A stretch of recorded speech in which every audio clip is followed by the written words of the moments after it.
bom dia. Esse é o Infra em Pauta, informação com conhecimento e infraestrutura. Eu sou Maurício Portugal Ribeiro, sócio do Portugal Ribeiro Advogados, e juntamente com Sebastião Buto, sócio da Sigla Sul Consultores, Luiz Felipe Graziano, sócio do Giamundo Neto Advogados, e Jimmy Amora, editor-chefe da agência Infra, vamos conversar, vamos discutir, debater os temas relevantes na semana de infraestrutura. Passo a palavra para o Jimmy, para que ele nos traga a pauta dos setores de infraestrutura durante a última semana. Bom dia Maurício, Sebastião, Felipe, bom dia a todos que estão nos escutando. Nós vamos começar hoje com, enfim, o caso mais latente aí do setor de infraestrutura na semana que passou, que foi o apagão no Amapá. Só relembrando, na terça-feira houve uma explosão, na segunda-feira houve uma explosão dos transformadores de uma subestação da linha de transmissão que atende ao Amapá, única, que liga o Amapá ao Sistema Elétrico Nacional, interligado, e não houve como recuperar a energia. O estado praticamente todo ficou sem energia durante 4 dias. A energia foi recuperada no início do fim de semana, mas muito intermitente, com algumas localidades reportando que tem energia por 40, 50 minutos por dia, e isso detonou uma grande crise aí, política até, que nós vamos comentar um pouco, mas eu vou passar ao Sebastião Buto para que ele possa falar, explicar um pouco tecnicamente o que aconteceu lá no Amapá. Sebastião, bom dia. Seu microfone. Agora sim. Tudo bom. Bom dia a todos que nos estão ouvindo, Maurício, Felipe e você, Jimmy. Bom, realmente o tema do apagão de Amapá foi um tema importante na semana. Para entender a questão, o primeiro que importante entender como que está configurado o sistema elétrico no estado de Amapá. Até 2015, o fornecimento de energia elétrica no Amapá era feito através de um sistema isolado, ou seja, contava com centrais térmicas a óleo diesel que produziam energia consumida dentro do estado. Essa energia era uma energia cara, uma energia poluente e com muitas intermitências. E foi em 2015 que o Estado foi interligado com o Sistema Interligado Nacional, com todo o resto do Sistema Elétrico Nacional, a partir das linhas de transmissão. E Amapá conta, como o Jimmy falou, com uma única linha de transmissão que o integra ao resto do sistema interligado. Esse sistema, como todo sistema elétrico, está sujeito à possibilidade de falhas, ok? Só que quando você tem um sistema que é radial, que tem uma única linha, tua dependência é maior. E esse sistema elétrico que abastece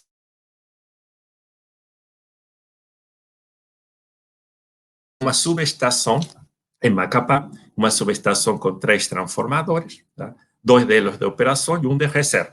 Então, o sistema elétrico de transmissão e o sistema elétrico de distribuição também, eles são feitos com alguns critérios de reserva ou de redundância, para que, no caso de eventuais interrupções, a carga possa ser remanejada e recuperada.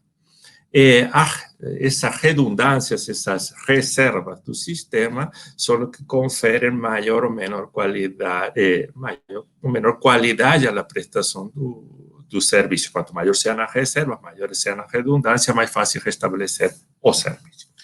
E no caso de Amapá, a redundância está feita, ou a reserva está dentro da subestação, para a eventual saída de algum transformador, você tem 2 em operação e são reserva.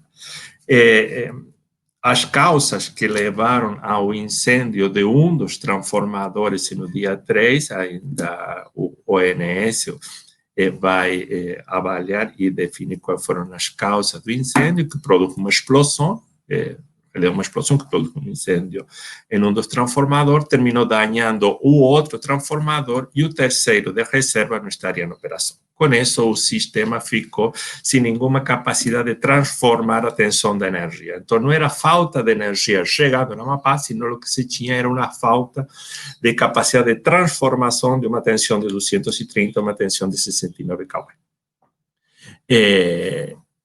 E aí, esse apagão em Amapá, eu acho que traz algumas reflexões, e é importante entender como que está configurado o sistema elétrico, para depois poder discutir as soluções que foram implementadas e um pouco todas as discussões e interpretações que foram feitas em relação a essa questão. Tá? Então, uma questão significativa no tema da qualidade são dois indicadores que se falam, que é a frequência e a duração. Frequência e duração das interrupções. A frequência está associada a eventos, às vezes, fortuitos. Tá? Você pode ter uma linha de transmissão, veio um vendaval, levou a linha, ou pode ter uma explosão, como aconteceu, e isso incide na frequência. Que tão frequentes são os cortes? Os cortes nas linhas de transmissão e nas subestações de subtransmissão não são tão frequentes. O problema é a duração, quanto tempo leva em recuperar o fornecimento do sistema. E para reduzir essa duração, e não só a duração, sino também a taxa de incidência, quantos consumidores afeta a saída de um determinado elemento. Então, para tentar reduzir essa duração, o que se faz é ter sistemas com, como falava, com reserva ou redundância. Igual que no avião, tem turbinas, por se alguma falha, você continua voando. Então, o sistema, no caso do Amapá, tinha reserva de foi desenhado para ter uma reserva de transformação que não estava operando, porque o transformador de reserva não estava disponível, e também serão umas questões que o ONS deverá avaliar para depois, a ANEEL, em função de identificar as causas e a responsabilidade, definir todo o sistema de penalização que se tem, redução de receitas e demais, previstas já na regulamentação vigente. Hay que lembrar que todos esses contratos, todos os contratos de leilão, que foram leiloados, os contratos de transmissão, têm um regulamento de prestação de serviço, que não o cumprir tem já sanções e penalidades estabelecidas. Só para, Sebastião, só para colocar o tema, a subestação ali fazia parte da linha de transmissão que é da concessionária Isolux Corsan, né? E aí eu queria te perguntar, no contrato, as concessionárias têm a liberdade de fazer mudanças no modelo de subestação para fazer um sistema mais redundante, ou não, ou isso é muito regulamentado pela agência ou pelo próprio ONS? Como é que isso funciona? Bom, em relação à configuração do sistema, quando você tem um leilão de licitação, já há um pré-projeto estabelecido com critérios de reserva. Okay? E esses critérios de reserva ou redundância já estão pré-estabelecidos, e isso define também as condições do preço. E aqui tinha essa reserva na subestação de transformação. Quem ganhou realmente o leilão foi Isolux, e como ela entrou em reestruturação judicial, em 2019, ela depois foi reestruturada, e quem opera hoje é a Gemini Energy. Então, voltando à questão da qualidade, eu acho que o caso de Amapá, ele traz, a primeira questão que trouxe é da importância que tem a continuidade no fornecimento de energia elétrica na vida da sociedade moderna. Tá? O fato de se ter interrompido o fornecimento de energia afetou outros serviços públicos essenciais, como foi o abastecimento de água, você tinha energia para o bombeamento, afetou o sistema de telefonia, comunicação, internet, o sistema de pagamentos, tá? Como operar nos bancos, cartões de crédito, débito, e afetou também toda a cadeia de produção e de refrigeração dos alimentos. O abastecimento de combustível. Então, a falta de energia se sentiu na pele, porque ela transcende transcende os outros setores. Tá?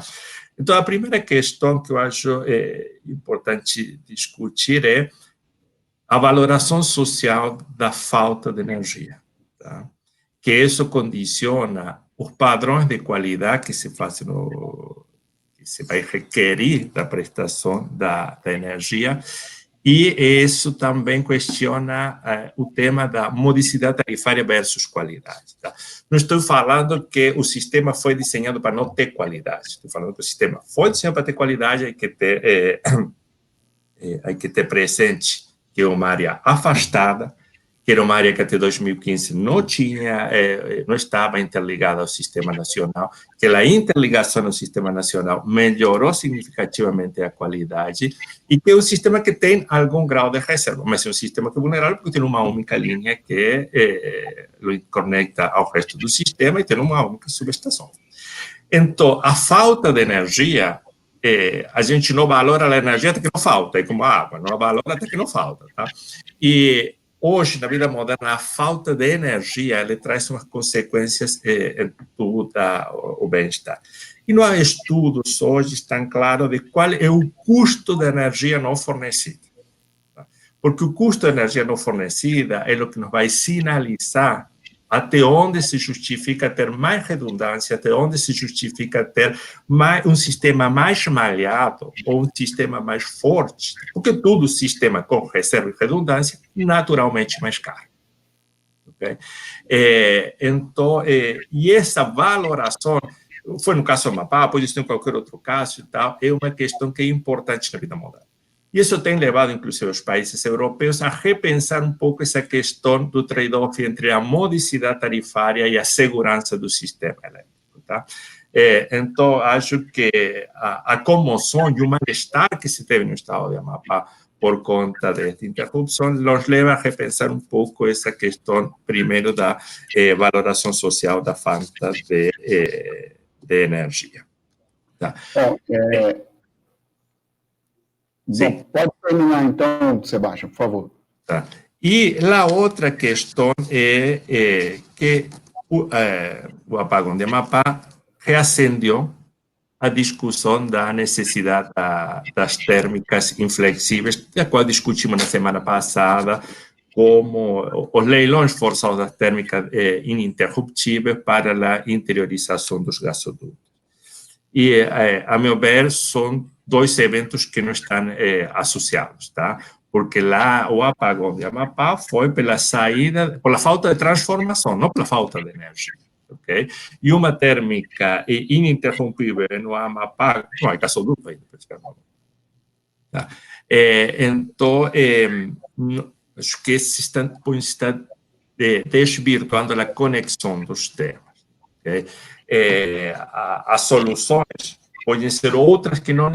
As térmicas podem ser uma alternativa para reforçar o sistema, mas não são as únicas. Você aqui pode ter desmembramento de subestações móveis, um sistema malhado que permita ter outra fonte alternativa de fornecimento, geração distribuída local, enfim, aí várias outras soluções. Então, eu acho que vincular o apagão de Amapá com as térmicas inflexíveis pode ser uma relação questionável.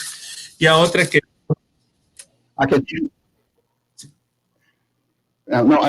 Só para colocar, Sebastião, que essa questão política, essa questão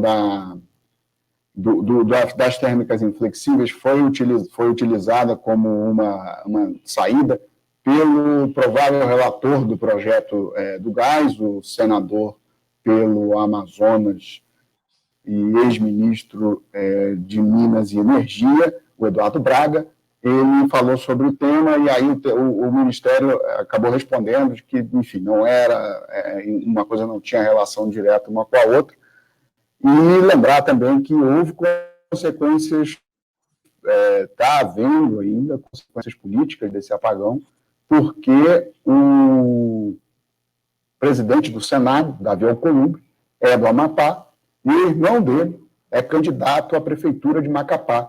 E nós temos eleição agora no domingo. E isso tem, segundo todos os relatos que temos, deixou o presidente do Senado bastante furioso, acho que essa é a palavra, com o governo, e isso pode trazer aí consequências para o sistema, todo o sistema enfim, para todo o governo, não só para o Ministério de Infraestrutura, já que aí o presidente do Senado ele está no mandato, e por enquanto é o favorito até para continuar na próxima legislatura, mesmo não sendo permitido isso, mas há uma certa vontade de fazê-lo, de mudar a Constituição para que ele possa continuar na presidência do Senado. Sebastião, você tinha mais um ponto? Não, só queria complementar que, de fato, que, nesse sentido, houve uma reação do Ministério de Minas e Energia, uma coordenação com o ONS, com a ANEEL e com a Eletronorte, para buscar a solução realmente do apagão, tá? O programa de recuperação que se deu parcial é que se ficaram sem nenhum transformador, como eu falei, então houve a recuperação de um dos transformadores, aquele que tinha sido dañado secundariamente pelo incêndio, tá?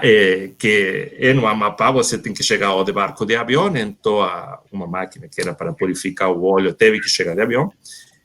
Hoje o sistema está restabelecido com esse único transformador. Até fim de semana se espera ter um segundo transformador que virá de Laranjá, a 250 km de Amapá, e só a fim de mês se terá o terceiro transformador, que é para a reserva, que irá da Boa Vista. Que essa é a previsão que o governo, o Ministério de Minas e Energia, buscou como uma solução, e essa é a solução de mais rápido prazo de atendimento, tá? Até houve uma decisão da Justiça Federal, do juiz, de solicitar o restabelecimento em 3 dias a partir da última quinta, mas não, do último sábado, mas que ele se torna, ao menos numa primeira visão, impossivelmente do ponto de vista técnico. Tá? Então, hoje, o estado da Amapá está funcionando com um transformador, e é por isso que se atende os 60% ou 70% da carga, e que está previsto um rodízio de 6 em 6 horas, tá? Para ir fazendo um atendimento parcial a toda a população. Então, acho que houve uma movimentação, sim, do governo federal para buscar uma solução, em particular o Ministério da Energia, porque agora haverá sim que se discutir quem for responsável das penalizações e correspondentes, mas o importante agora é restabelecer o sistema de uma forma rápida, pela comoção social que traz, e além disso teve uma conotação política importante. Okay? Mas as soluções, infelizmente, na Amapá, pelas dificuldades técnicas, pela distância, elas são demoradas. Ok. Bom, então, terminamos aqui esse bloco sobre o Amapá e vamos descer lá para Santa Catarina, onde na quarta-feira passada, então, o TCU ele reviu uma decisão sobre a revisão tarifária na concessão da Artérias Litoral Sul, na BR-101 em Santa Catarina, em que o ANTT permitia um reajuste de tarifa de cerca de 44% para terminar uma obra chamada Contorno de Florianópolis. Essa obra é uma obra ainda do início da determinada no início da concessão, mas que houve diversos problemas, que no final houve a construção de um conjunto habitacional no meio do local onde a estrada passaria, e aí teve que se remanejar a estrada, tornando ela muito mais cara do que o previsto. A ANTT concordou em dar um reajuste tarifário para reequilibrar o contrato, mas aí o TCU entendeu inicialmente que aquele reajuste não era adequado, a forma, o tipo, e revogou a cautelar, e deu a cautelar, e agora na quarta-feira ela foi revogada. E aí eu acho que o Felipe pode explicar um pouco melhor as consequências disso. Felipe, bom dia. Bom dia, Jimmy. Eu acho que sobre essa discussão tem um aspecto que transcende o caso concreto e, de certa forma, se relaciona com o que a gente discutiu em relação à relicitação da 040, que é entender em que medida está adequada ou não essa atuação do TCU como controlador do regulador, né? A gente começa a perceber uma série de normas, inclusive do próprio regulador, que são expedidas para atender a pressão que o TCU vem fazendo sobre o regulador, e isso começa a engessar o próprio processo de reequilíbrio quando a gente se depara com uma situação como essa. Quando a gente olha na decisão e ao longo do processo, a gente percebe, inclusive, uma carga de indignação com a situação da não execução do investimento, mas em relação aos auditores, né? Mas eu acho que essa é uma questão que a gente precisa analisar diante da matriz de riscos do contrato, né? Se essa era uma situação de responsabilidade do concessionário ou do poder concedente e aplicar as consequências previstas no contrato. Me parece que, pela instrução, esse risco estava alocado claramente com o poder concedente. E aí, a grande discussão em relação ao mérito é que existe uma dessas resoluções que foram expedidas no contexto, né, dessa pressão de auditoria sobre o regulador, que estabelecia que incrementos de obras novas que surgissem no contexto da concessão, elas somente seriam objeto de revisão na próxima revisão ordinária. O que me parece alguma coisa razoável quando você está falando de pequenos detalhes que vão se incorporando e se alterando em relação a um projeto original. Agora, numa situação como essa do contorno em Florianópolis, em que você tem uma revisão de todo o traçado com custos absolutamente diferentes dos previstos, o que acabou acontecendo é que o TCU, com base numa norma da própria ANTT, havia expedido uma determinação impedindo a assinatura do aditivo, porque estava sendo reequilibrado o contrato antes da conclusão das obras. E até extrapolando um pouco a previsão, que é bastante genérica, que tem nessa resolução da ANTT, parece haver um entendimento da equipe do TCU de que, assim como acontece nas PPPs, também deveria, em relação às concessões, como incentivo para a conclusão do investimento, condicionar o término da obra ao incremento tarifário. Na minha opinião, isso me parece um pouco... Só para colocar um ponto, Felipe, na época a gente fez reportagem sobre isso, e a justificativa dos técnicos da NTT para fazer essa alteração, para não seguir essa norma da própria NTT, era que o financiamento não seria possível da obra. Sem o financiamento, nenhum banco aceitou fazer prestar o dinheiro para a empresa. E aí, por isso, eles fizeram essa permissão, vamos chamar assim, para que a Arteris, que é a concessionária, pudesse fazer o reajuste antecipadamente, descumprindo uma norma que a NTT fez, porque o TCU pediu para fazer, aí o TCU diz que não pediu para fazer daquele jeito, e aí vira essa confusão. Exato. E tem uma questão que é extremamente relevante para se levar em conta, porque essa questão de se colocar antecipação do reajuste e tudo mais, me parece que a própria colocação do tema traz uma ideia equivocada de que se você estaria colocando um dinheiro na frente para o concessionário investir. Eu acho que o que a gente precisa levar em conta é que quando a gente fala em direito ao reequilíbrio econômico e financeiro, ele precisa ser econômico e financeiro. Melhor explicando, você consegue equilibrar o contrato do ponto de vista econômico, pagando, remunerando esses investimentos só no final do contrato, por exemplo. Né? O modelo, ele vai parar de pé. Agora, a questão é que isso estaria descumprindo toda uma previsão de aporte do acionista e, portanto, estaria desequilibrando na sua perspectiva financeira o contrato. Toda a equação que o acionista levou em conta quando apresentou sua proposta resta frustrado e isso acaba tendo como consequência a extrapolação de diversos covenants que foram levados em conta quando foram negociados os financiamentos. Então, assim, a questão é mais complexa do que parece. Maurício, acho que você tem algum complemento, né? Não, há alguns complementos. A primeira coisa é a seguinte: aqui você está alterando um traçado, tá? Alterando o traçado por um evento que não é de responsabilidade do concessionário.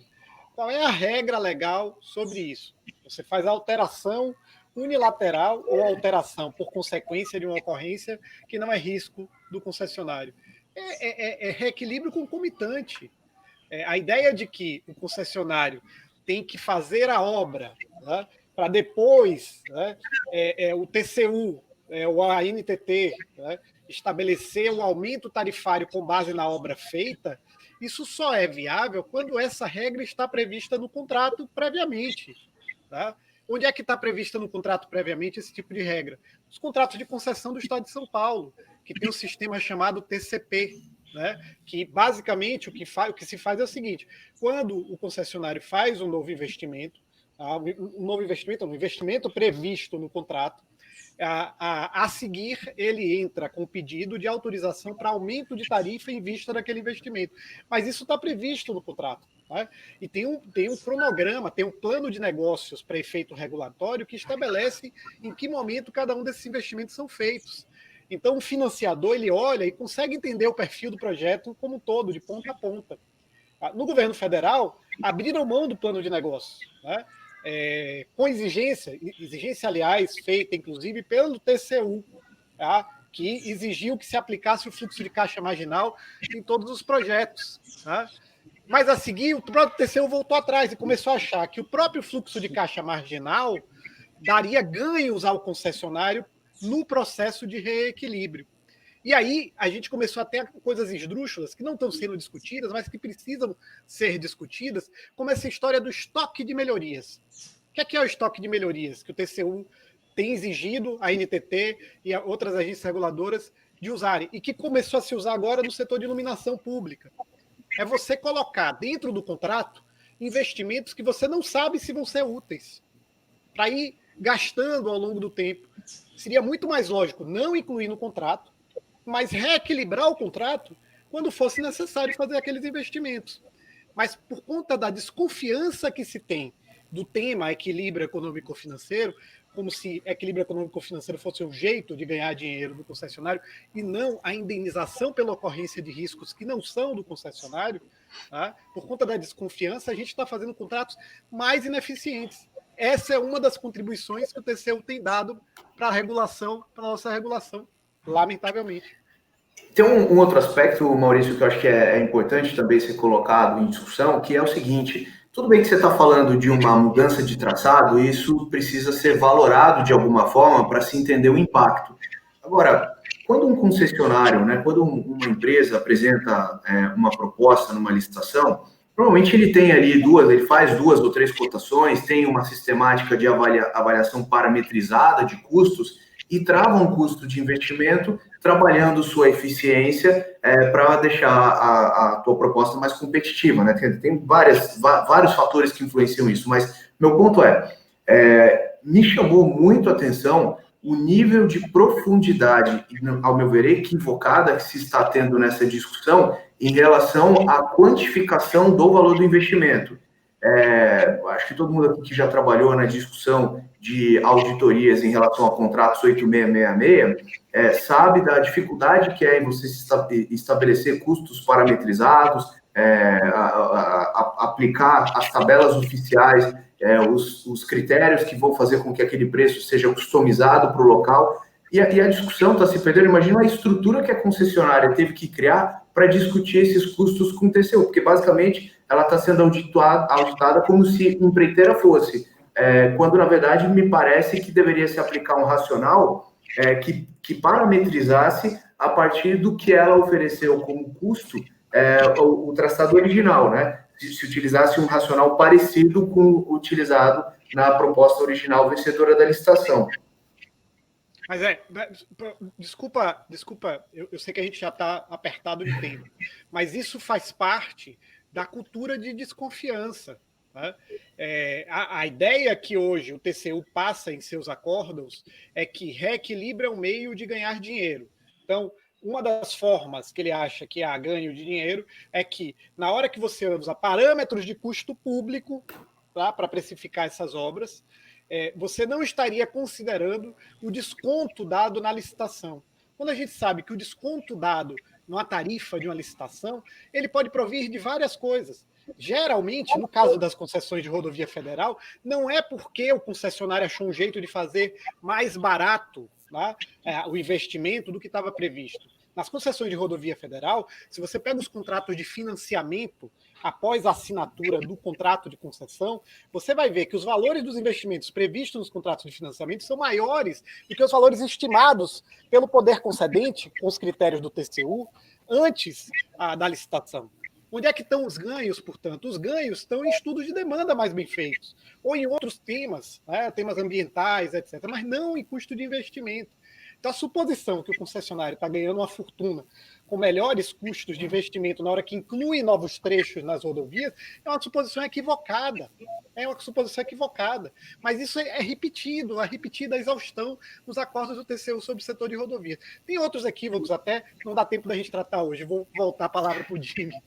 Então, a gente volta numa próxima ocasião. Você, se quiser assistir, pode clicar aí no nosso canal, no YouTube, também marcar o nosso canal aí no Spotify, para que seja notificado dos nossos próximos eventos. E aí eu vou passar agora, então, para o Maurício, para que ele possa comentar um outro tema do setor ferroviário, que é a aprovação, na semana passada, pela Assembleia Legislativa do Mato Grosso, do projeto de lei que permite a construção de ferrovias pelo modelo de autorização e não mais pelo modelo de concessão, né? Como é o padrão nesse tipo de empreendimento. E aí o Mato Grosso é o segundo estado da federação que faz isso. O Pará fez uma lei semelhante no ano passado, e a gente lembra que o governo federal vem há algum tempo dizendo que vai fazer também a sua lei de autorização ferroviária. Ela está no Senado, é um projeto do senador José Serra de 2018, e que está praticamente há mais de 2 anos lá, e sem um andamento adequado. Está parado atualmente na Comissão de Infraestrutura, sem muita possibilidade de que ele possa ser aprovado rapidamente, já que ele ainda tem que passar por pelo menos 2 comissões, além de depois ir na Câmara. Maurício, eu queria que você falasse um pouco, então, sobre essa dianteira aí dos estados em relação a esse processo. Olha, eu acho uma ótima notícia que os estados estão caminhando nisso, tá? É importantíssimo que a gente desburocratize o processo de construção de infraestruturas, particularmente em casos que a gente está falando de infraestruturas dedicadas, né? Então, estamos falando aqui da construção em regime privado de ferrovias. Essas ferrovias, em que casos isso vai ser útil? Isso vai ser útil quando você tem, dentro de um mesmo estado, né, imaginar no estado do Pará e do Mato Grosso, né, que são os dois que tomaram a dianteira em relação a esse tema, imagine uma situação em que você tenha porto e área produtora, tá, de granéis, pode ser granéis minerais, granéis vegetais, granéis sólidos, granéis líquidos, tá, que justifiquem carga de alta densidade, portanto, que justifique a construção de ferrovias. Vamos imaginar o transporte, né, com distâncias a partir de 400 quilômetros, né, carga de alta densidade e transporte a partir de 400 quilômetros, né, que, portanto, é o tipo de situação em que a ferrovia é muito mais eficiente do que o transporte rodoviário, né? Quando você tem essa situação e você tem uma carga dedicada, uma carga cujo transporte, né, tem que ser feito, pode ser feito, deve ser feito por ferrovia em vista da maior eficiência, e você tem alguém, né, que é o produtor dessa carga, né, é evidente que deve-se deixar que esse alguém, né, possa construir uma ferrovia que leve sua carga até o porto, né? Não faz o menor sentido que você deixe essa ferrovia sob a titularidade do Estado, né? E com isso cria uma situação que causa, na verdade, um empecilho burocrático para construir uma infraestrutura que seria naturalmente construída em vista das condições, da necessidade de uso dessa infraestrutura para o transporte daquele tipo de carga. Então, assim, é boa notícia ter essa legislação e será boa notícia quando a gente tiver a legislação federal também. Agora, vamos lá. Isso não vai resolver, isso vai resolver situações muito específicas. Tá? Isso que eu ia perguntar para você, porque esse projeto é um projeto muito complexo, pelo menos do governo federal, já que, enfim, ferrovias não são sistemas de transporte simples, e que há muito ceticismo sobre se fazer grandes estruturas ferroviárias, longas, para dentro do que se pode chamar de sistema ferroviário nacional. Só um ponto que eu coloco, eu fico imaginando quem é que vai construir uma ferrovia, tendo que desapropriar 400, 500, 600, 8 mil quilômetros por sua própria conta e risco.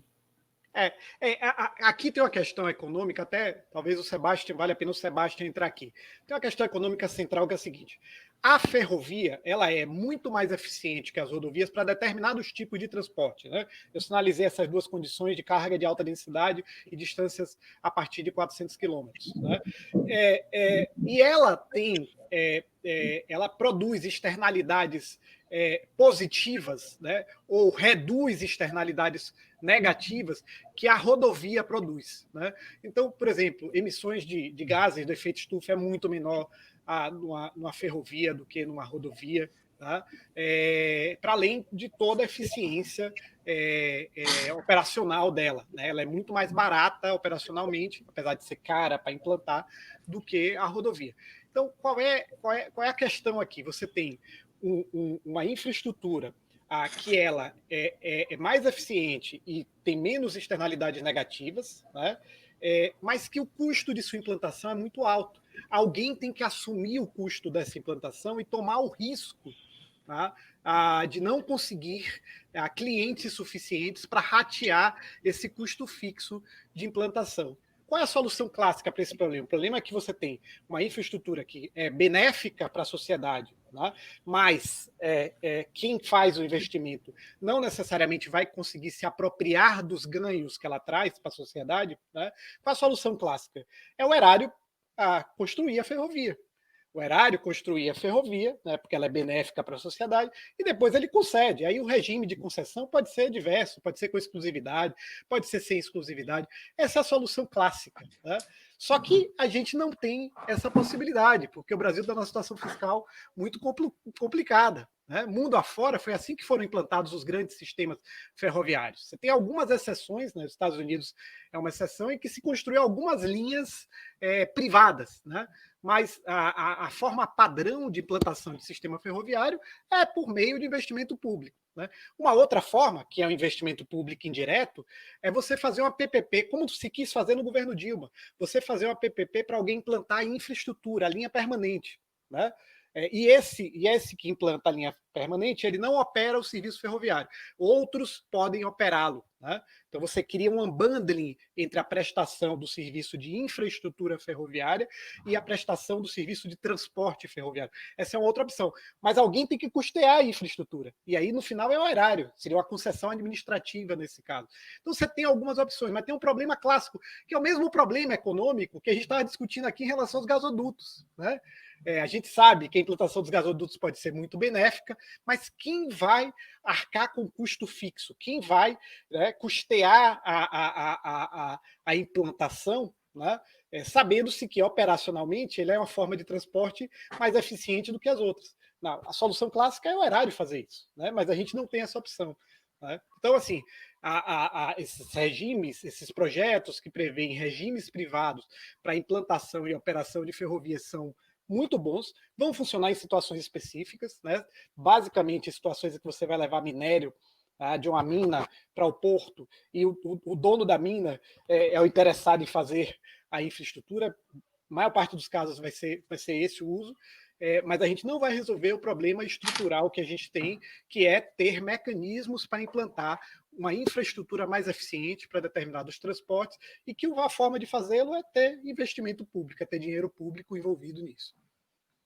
Sim, isso que falava o Maurício aqui, entendendo que essas autorizações, elas se viabilizarão onde você tem a demanda já preexistente para justificar o investimento sem a valoração ou sem a internalização dos benefícios sociais coletivos. Okay? Então, o projeto fica em pé desde o ponto de vista da avaliação econômica privada, que se chama de avaliação individual daquele que faz o uso. Tá?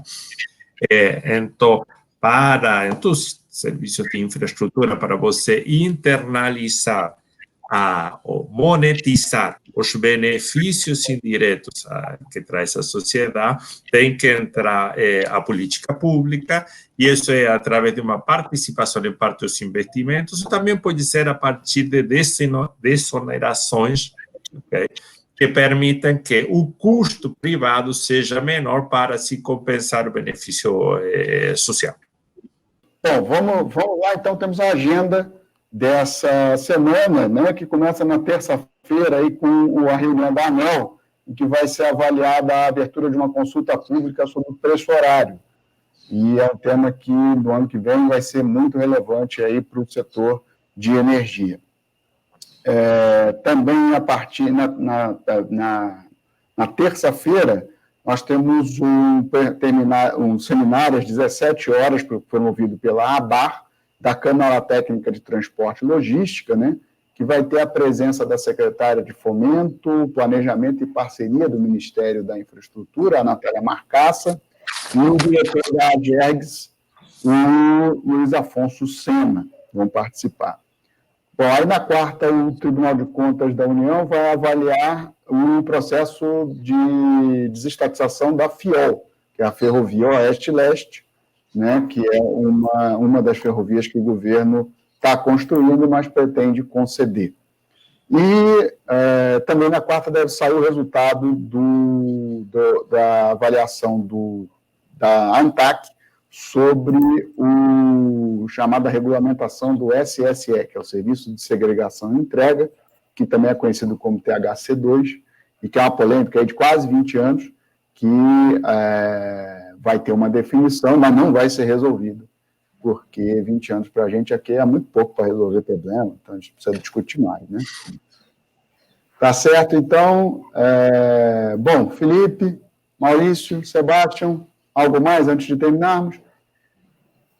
Não, só agradecer a todos os ouvintes e nos encontramos na semana próxima, no mesmo horário. Tá bom, até a próxima semana, um bom dia a todos e uma boa semana. Bom dia, boa semana, um abraço.